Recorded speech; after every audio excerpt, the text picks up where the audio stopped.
Caroline Receveur a contesté le bien-fondé juridique des perquisitions effectuées en 2019 à son domicile et dans d'autres locaux la concernant.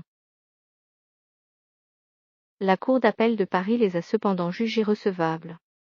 Les autorités fiscales soupçonnent les sociétés de l'influenceuse de malversation et d'être enregistrées au Royaume-Uni sans justification suffisante. La Cour d'appel de Paris a estimé le 10 février que les perquisitions effectuées par les autorités fiscales françaises au domicile de Caroline Receveur étaient légales.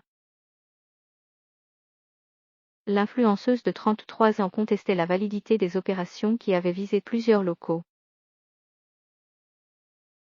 La justice reproche au mannequin d'avoir domicilié 2 sociétés au Royaume-Uni de manière injustifiée, explique Gotham City. Une activité possiblement non déclarée. Caroline Receveur Ltd serait présumée exercer son activité en France sans souscrire les déclarations fiscales afférentes, a ainsi commenté la Cour d'appel.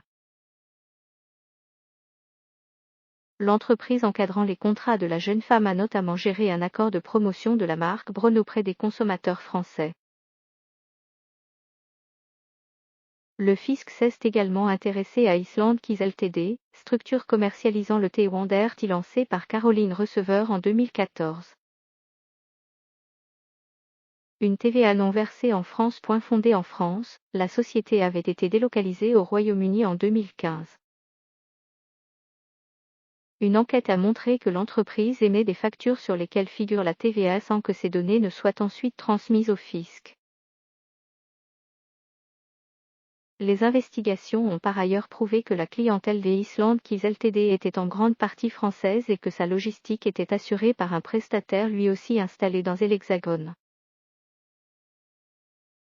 Installé au Royaume-Uni depuis 2014. L'administration fiscale et le tribunal ont constaté que le siège social britannique ne semblerait pas disposer de moyens humains et matériels suffisants pour exercer une activité conforme à son objet social.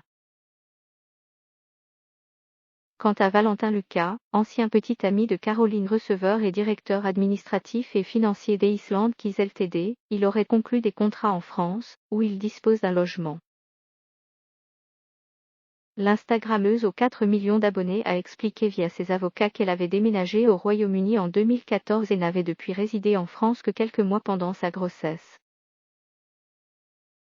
Elle avait alors spontanément fait sa déclaration relative à l'impôt sur le revenu afférent à cette période, ont assuré ses représentants.